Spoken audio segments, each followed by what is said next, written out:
আজ আমরা এমন একটা বিষয় নিয়ে কথা বলবো যা জীবনের কোনো না কোনো পর্যায়ে আমাদের সবার সাথেই ঘটে।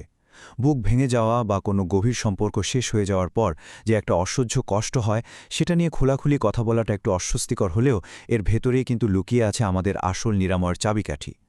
আজ আমরা খুব শান্তভাবে কাউকে মনে পড়ার এই ব্যবচ্ছেদ বা অ্যানাটমি নিয়ে কথা বলবো।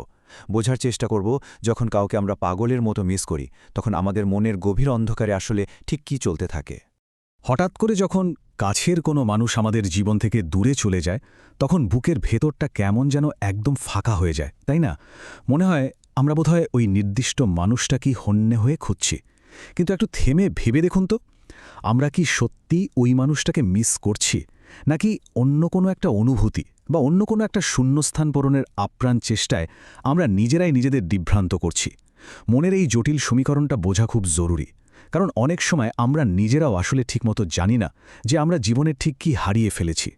চলুন প্রথমেই একটা বেশ অস্বস্তিকর সত্যি নিয়ে কথা বলা যাক, আমাদের এই শূন্যতার পুনর্মূল্যায়ন। সেই রাত জেগে কথা বলা, এই দৃশ্যটা আমাদের সবার কাছেই ভীষণ পরিচিত, তাই না? রাতের অন্ধকারে যখন চারপাশ একদম শান্ত হয়ে যায়, তখন আমরা ওই ফেলে আসা লম্বা কথোপকথনগুলোর কথা ভেবে ভীষণ কষ্ট পাই। কিন্তু একটু তলিয়ে দেখলে বুঝবেন, আমরা হয়তো সত্যিই ওই মানুষটাকে খুঁজছি না, বরং সেই নিস্তব্ধ রাতে একা না থাকার যে একটা অদ্ভুত স্বস্তি, নিজের মনের লুকানো কথাগুলো কাউকে নির্দ্বিধায় বলতে পারার যে একটা শান্তি, আমরা আসলে মূলত সেই নিরাপদ আশ্রয়টাকেই খুঁজছি। আর ওই যে ছোট ছোট মেসেজগুলো, খেয়েছ বা পৌঁছে কিন্তু মেসেজ দিও, মানুষ হিসেবে আমরা খুব স্বাভাবিকভাবেই অভ্যাসের দাস। কেউ একজন আমাদের যত্ন নিচ্ছে, আমাদের দিকে একটু স্পেশাল মনোযোগ দিচ্ছে, এই খুব সাধারণ ছোট ছোট অভ্যাসের সাথে আমরা মানসিকভাবে ভীষণভাবে জড়িয়ে পড়ি। যখন হঠাৎ করে একদিন এই মেসেজগুলো আসা চিরতরে বন্ধ হয়ে যায়, তখন আমাদের মস্তিষ্ক একটা বিশাল ধাক্কা খায়। সত্যি বলতে, আমরা ওই মানুষটার চেয়েও বেশি সেই যত্ন আর মনোযোগের অভাবটাকেই সবচেয়ে তীব্রভাবে অনুভব করি। তবে জানেন, সবচেয়ে বেশি যে অনুভূতিটা আমরা হারাই, তা হল কেউ আমাদের বেছে নিয়েছিল এই বিশ্বাসটা। পৃথিবীর এত এত মানুষের ভিড়ে কেউ একজন আমাকে বিশেষ ভেবেছিল, আমাকে আলাদা করে গুরুত্ব দিয়েছিল।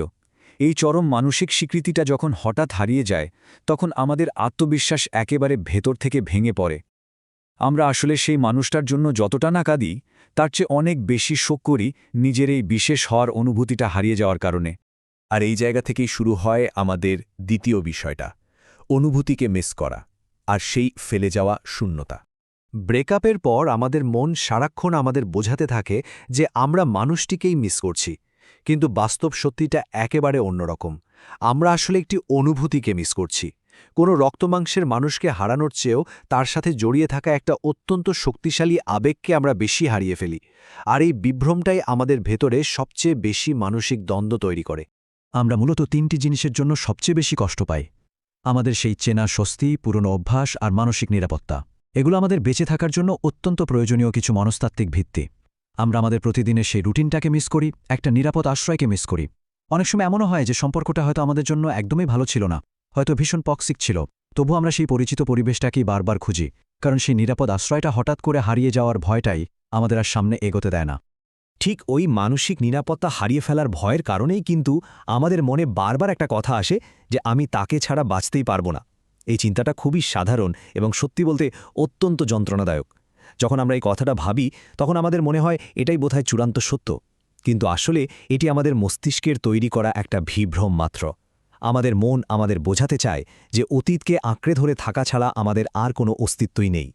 এবার চলুন দেখি সম্পর্কের আয়নায় আমাদের অতীতের সত্তাকে মিস করার এই গভীর বিষয়টা। এটা খুব গভীর একটা ব্যাপার। মাঝে মাঝে আমরা আসলে মানুষটাকে মিস করি না, আমরা আমাদের নিজেদের সেই সত্তাকে মিস করি, যা আমরা তাদের সাথে থাকার সময় ছিলাম। আমরা আসলে আমাদের নিজেদের সেই রূপ, সেই হারানো আত্মবিশ্বাস এবং সেই সুন্দর মানসিক অবস্থাটার জন্য শোক করছি, যা ওই সম্পর্কের ভেতরে থাকার সময় আমাদের নিজস্ব ছিল। এটি অত্যন্ত শক্তিশালী একটি মনস্তাত্ত্বিক সত্য, যা ভেতর থেকে উপলব্ধি করাটা নিজের নিরাময়ের জন্য ভীষণ জরুরি। একটু ভেবে দেখুন তো, অতীতের সেই আমিটা আসলে কেমন অনুভব করত। সেই সময়ে আমরা নিজেদের খুব গুরুত্বপূর্ণ অনুভব করতাম, আমরা ভালোবাসার সিক্ত অনুভব করতাম এবং নিজেদের দৃশ্যমান অনুভব করতাম। প্রতিটি মানুষেরই এই জিনিসগুলোর প্রতি প্রবল মানসিক চাহিদা রয়েছে।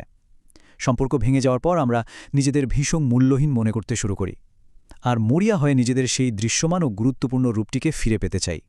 তো এখান থেকে বের হওয়ার উপায় কি? চলুন কথা বলি নিরাময়ের পথ বা নিরাপদে সামনের দিকে এগিয়ে যাওয়ার উপায় নিয়ে। মানসিক সুস্থতার জন্য এখানে একটা খুব স্ট্রং সীমানা বা বাউন্ডারি তৈরি করা প্রয়োজন। কোনো অনুভূতিকে মিস করার মানেই কিন্তু এই নয় যে ওই মানুষটাকে জীবনে আবার ফিরিয়ে আনতে হবে। আমাদের মনে হয়তো মানসিক নিরাপত্তার জন্য প্রবল আকাঙ্ক্ষা তৈরি হচ্ছে, কিন্তু তার মানে এই নয় যে আমাদের আবার সেই পুরনো এবং হয়তো চরম অস্বাস্থ্যকর সম্পর্কে ফিরে যেতে হবে। এই পার্থক্যটা বুঝতে পারা আপনার মানসিক নিরাময়ের জন্য অপরিহার্য। তাহলে ভেতরের প্রকৃত বিকাশের শুরুটা ঠিক কেমন হয়? প্রকৃত নিরাময় বা ট্রু হিলিং হল ঠিক সেই মুহূর্তটি যখন হঠাৎ করে আমরা পরিষ্কারভাবে বুঝতে পারি যে আমরা আসলে একটি অনুভূতিকে আঁকড়ে ধরে আছি, কোনো মানুষকে নয়। এটি আমাদের ভাবনার একটা বিশাল পরিবর্তন। এই পর্যায়ে এসে আমরা বাইরের দিকে তাকানো বন্ধ করে নিজেদের হারানো সত্তাকে নিজেদের ভেতরেই ফিরে পাওয়ার দিকে মনোনিবেশ করতে শিখি। এই পুরো নিরাময়ের প্রক্রিয়াটিকে বাস্তব রূপ দিতে আমরা 3টি খুব সহজ ধাপ অনুসরণ করতে পারি। প্রথমত, অনুভব করা। নিজেদের আবেগকে কোনো বিচার না করে, জাজ না করে, যেমন আছে ঠিক তেমনভাবে অনুভব করার সুযোগ দেওয়া। দ্বিতীয়ত, বোঝা। এই উপলব্ধি করা যে এই শোক আসলে হারিয়ে যাওয়া অনুভূতি এবং আত্মপরিচয়ের জন্য, ওই মানুষটার জন্য নয়। এবং তৃতীয়ত, নিরাময়। সেই হারানো অনুভূতিগুলো নিজের ভেতর থেকেই তৈরি করার প্রক্রিয়া শুরু করা। এই 3টি ধাপ মানসিকভাবে পরিষ্কার হতে আপনাকে ভীষণ সাহায্য করবে। শেষ করার আগে আজ একটা প্রশ্ন রেখে যেতে চাই। আমরা কি সেই পুরনো অনুভূতিকে, যা শুধুমাত্র অতীতের সাথে জড়িয়ে আছে, তাকে চিরতরে ছেড়ে দিতে এবং ঠিক সেই একই ভালোবাসা ও নিরাপত্তা নিজের ভেতরে খুঁজে নিতে প্রস্তুত? কারণ বিশ্বাস করুন, যে গুরুত্ব, যে ভালোবাসা আমরা সারা জীবন বাইরে খুঁজছিলাম, তার পুরোটাই আমাদের নিজেদের ভেতর থেকেই নতুন করে গড়ে তোলা সম্ভব। এই চিন্তার যাত্রায় সাথে থাকার জন্য অনেক ধন্যবাদ। নিজের যত্ন নেবেন আর নিজের ভেতরের শক্তিকে নতুন করে চিনে নিতে শিখবেন।